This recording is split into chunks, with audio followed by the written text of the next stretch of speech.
ఓం శ్రీ గణేశాయ నమః. శ్రీ గురుభ్యో నమః. ఓం నమో వెంకటేశాయ. కాయ్ టీవీ మీడియా ప్రేక్షకులకు నమస్సుమాంజలి. మనం ఇప్పుడు ఈ వీడియోలో అఖిలాండ కోటి బ్రహ్మాండ నాయకుడు, అపార కరుణాసింధుడు, భక్తవత్సలుడైనటువంటి తిరుమల శ్రీ వెంకటేశ్వర స్వామి వారిని ఏదైనా కోరిక కోరుకొని మొక్కుకొని ముడుపు కట్టుకునే విధానం, ఆ ముడుపుని ఎలా చెల్లించుకోవాలా స్వామివారి సన్నిధికి వెళ్ళనే విషయాల మీద చక్కగా తెలుసుకుందామండి. అఖండ భారతావనిలో ఆ మాటకు వస్తే విశ్వంలోని వెంకటేశ్వర స్వామి భక్తులు అందరూ కూడా అనునిత్యం స్వామివారి దివ్య సన్నిధికి వెళ్ళి స్వామిని దర్శించుకోవాలని పరితపిస్తుంటారు.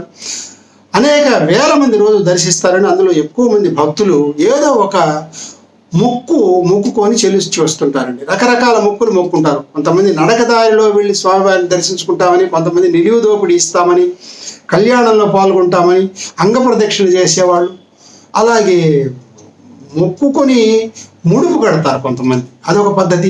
అలాగే జోగెత్తుతారు. అలాగే స్వామివారికి కొండకు ఎదురు నడిచి ఆ డబ్బులతో చక్కగా ఖర్చు పెట్టుకుంటూ స్వామివారిని దర్శించుకొని వస్తారు. అలాగే అన్నప్రసాద వితరణ చేస్తామని కొంతమంది మొక్కుకుంటారు. ఇలా రకరకాల మొక్కులు ఉన్నాయి. అయితే మనం ఇప్పుడు ఈ వీడియోలో మొక్కుకొని ముడుపు కట్టే విధానాన్ని తెలుసుకుందాం. ముడి వేసి పెట్టిందే ముడుపు. అయితే ఎవరైతే ఈ ముడుపు కట్టాలనుకుంటారో తమ కోరిక నెరవేరడానికి వాళ్ళు ఒక మంచి రోజు చూసుకోవాలంటే, అది శుక్రవారం కానీ శనివారం అయితే శ్రేయస్కరమని ఆగమ పండితులు మనకు తెలియజేశారు. తిథి అయితే దశమి, ఏకాదశి, సప్తమి ఇలాంటి మంచి తిథులు చూసుకొని ప్రారంభించాలి.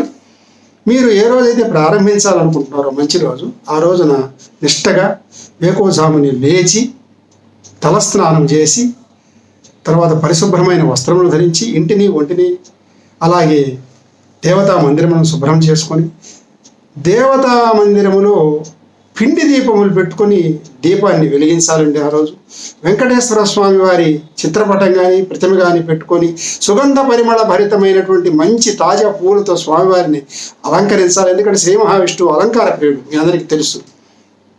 ఆ తర్వాత ఒక నూతన వస్త్రాన్ని తీసుకోవాలండి. చతురస్రంగా ఉండే ఒక మూర గుడ్డను తీసుకొని, అది నూతనంగా ఉండాలి, పాత గుడ్డ, వాడిన గుడ్డ అవ్వకూడదు. తీసుకొని ఒక శుభ్రమైన గిన్నెలో ఒక చిటికెడు పసుపు, కొంచెం గంధం, ఒక రవ్వ పచ్చకర్పూరం వేసి ఆ నీటిని గిలకొట్టి ఆ నీటిలో ఈ వస్త్రమును తడిపి కొంచెంసేపు ఆరేస్తే ఎవరు తాగకుండా బాగా పొడిగా అవుతుంది. ఆ పొడి వస్త్రమును తీసుకొని స్వామివారి మందిరం దగ్గర పరిచి దానికి 4 పక్కల బొట్లు పెట్టి, మధ్యలో కూడా బొట్టు పెట్టండి, లేదంటే స్వస్తికి గుర్తు వేయండి, శ్రీ అని రాయండి. ఎలా చేసినా పర్వాలేదు. ఇది చేస్తున్నంతసేపు గోవిందనామాలు కానీ వెంకటేశ్వర స్వామి స్మరణ కానీ చేస్తూ ఉండాలండి. అలా చేస్తూ చక్కగా దాంట్లో పొడి వస్తువులు వేయాలండి. అన్ని ముందు రూప్యములు అంటే 11 రూపాయలు వేయాలి, లేదంటే రూపాయి పావులని చెప్పారు. 11 రూపాయలు లేదా యథాశక్తి 21, 108 ఇంకా ఆ పైన మీ ఇష్టం అన్నమాట. నాణెములు వేసి, కాగితములు మాత్రం వేయొద్దండి, నాణెములు వేయాలి. తర్వాత ఒక 7 ఖర్జూరకాయలు, 7 లవంగములు, 7 యాలకులు, 7 ఒక్కలు అలా వేసుకొని 2 పొడి అక్షంతలు వేసి గోవిందనామ స్మరణ చేస్తూ నమో వెంకటేశాయ అనుకుంటూ శ్రీనివాసాయ నమః, వెంకటేశాయ నమః, గోవిందాయ నమః, త్రిశూలం లాంటి మాటలు 3 వెనుకున్న చాలు. అలా అనుకుంటూ ఆ 4 మూలలను ఒక చోటకు తీసుకొచ్చి 3 ముళ్ళు వేయాలి. మొత్తం మీద 3 ముళ్ళు వేసి ఒక పరిశుభ్రమైన నూతన పళ్ళెం తీసుకొని ఆ పళ్ళెం మీద ఈ ముడుపును అక్కడ ఉంచాలండి. దాని మీద ఒక పువ్వును ఉంచండి.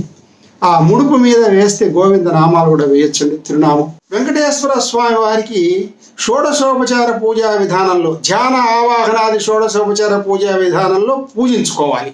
లేదా మీకు వచ్చిన రకంగా పంచోపచార పూజా విధానంలో లఘుగా చేసుకోవచ్చు, అష్టోత్తర శతనామాలతో పూజించుకోవచ్చు, లేదంటే ఇంకా దీర్ఘంగా చేసుకోవాలి అని అనిపిస్తే సహస్రనామాలతో కానీ ఏదైనా సరే చక్కగా ఆ రోజు పూజ చేసుకోవాలి. ఆ పూజ చేసేటప్పుడు ఈ నామాలు చెప్పుకునేటప్పుడు స్వామివారి నామాలు ముడుపు మీద కూడా 2 అక్షంతులు, పువ్వులు కూడా వేస్తూ ఉండండి. చివరిగా ఆనంద నీరాజన ఇస్తారు, మంత్రపుష్పం చెప్పుకుంటారు, శరణాగతి కోరికను కోరుకుంటారు. అలాగా మీరు ముడుపు కట్టుకొని మీ కోరిక తీరే వరకు ఆ ముడుపుకు ఈ స్వామివారికి పూజ చేసుకుంటూ ఉండండి. ఆ ముడుపు ఉండి స్వామివారికి పూజ చేసుకున్న నాళ్ళు కూడా అనుచిత కార్యక్రమాలు చేయకూడదండి. చక్కగా క్రమశిక్షణగా పద్ధతిగా భక్తితో స్వామివారి శరణాగతిని పొందాలి.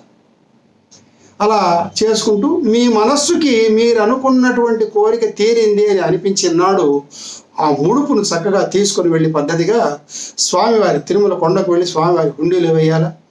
అది కూడా ఒక మంచి రోజు చూసుకొని మీరు ఆ ముడుపును భద్రంగా దగ్గర పెట్టుకొని స్వామివారి సన్నిధికి వెళ్ళండి. కొంతమంది ఈ ముడుపును మెట్ల మార్గంతో నడిచి వచ్చి స్వామివారికి హుండీలో వేస్తామని మొక్కుంటారు. మీ ఇష్టం, మీరు ఎట్లా మొక్కుకున్నా కూడా స్వామివారి కొండ మీదకు వెళ్ళిన వెంటనే పుష్కరిణిలో స్నానం చేయండి. పుష్కరిణిలో స్నానం చేసిన తర్వాత దీనికన్నా ముందు కొంతమంది తలనీలాలు కూడా ఇచ్చి ముడుపు వేస్తామని మొక్కుంటారండి. అలాంటి వాళ్ళు కళ్యాణ కట్టకు వెళ్ళి తలనీలాలు ఇచ్చినాక అక్కడ వారు దేవస్థానం వారు ఏర్పాటు చేసినటువంటి వసతి గృహాలు స్నానం చేసి మరలా కోనేటి దగ్గరికి వచ్చి పుష్కరిణి దగ్గరికి అక్కడ స్నానం చేసి ఆ తర్వాత వస్త్రములు పరిశుభ్రమైన వస్త్రములు కట్టుకొని పక్కనే ఉన్నటువంటి వరాహస్వామిని దర్శించుకోండి. ఎందుకంటే ఆది వరాహ క్షేత్రం అండి తిరుమల, అందువల్ల ముందు వరాహస్వామిని దర్శించుకోవాలి. వరాహస్వామిని దర్శించుకుంటే ఇంకొక ప్రయోజనం కూడా ఉందండి. ఎవరికైనా స్థలం కొనాలనుకున్న వాళ్ళు, తొందరగా ఇల్లు కట్టుకోవాలనుకున్న వాళ్ళ కోరికలు నెరవేరుతాయి. అక్కడ అంగారక దోషాలు ఉంటే అవి కూడా పోతాయి.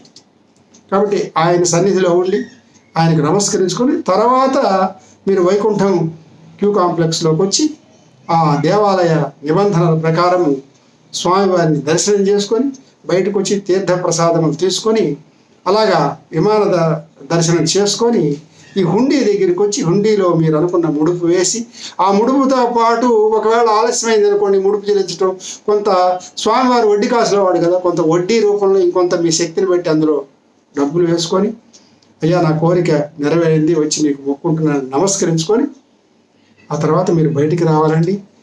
అలాగా ఈ మొక్కుకుంటే స్వామివారి కరుణ మీ యందు ఉండి ఆనందమయ శాంతిమయ జీవితాన్ని గడిపి చక్కగా ఈ స్వామి రక్షణలో ఉంటారని తెలియజేస్తూ సర్వే జనాసుకుని భవంతు. స్వస్తి. మరిన్ని అప్డేట్స్ కోసం మా కాయ్ టీవీని సబ్స్క్రైబ్ చేసుకోండి. మా వీడియో కనుక మీకు నచ్చినట్లయితే లైక్ చేయండి, షేర్ చేయండి. మీ విలువైన అభిప్రాయాలను కామెంట్ బాక్స్లో తెలియజేయండి.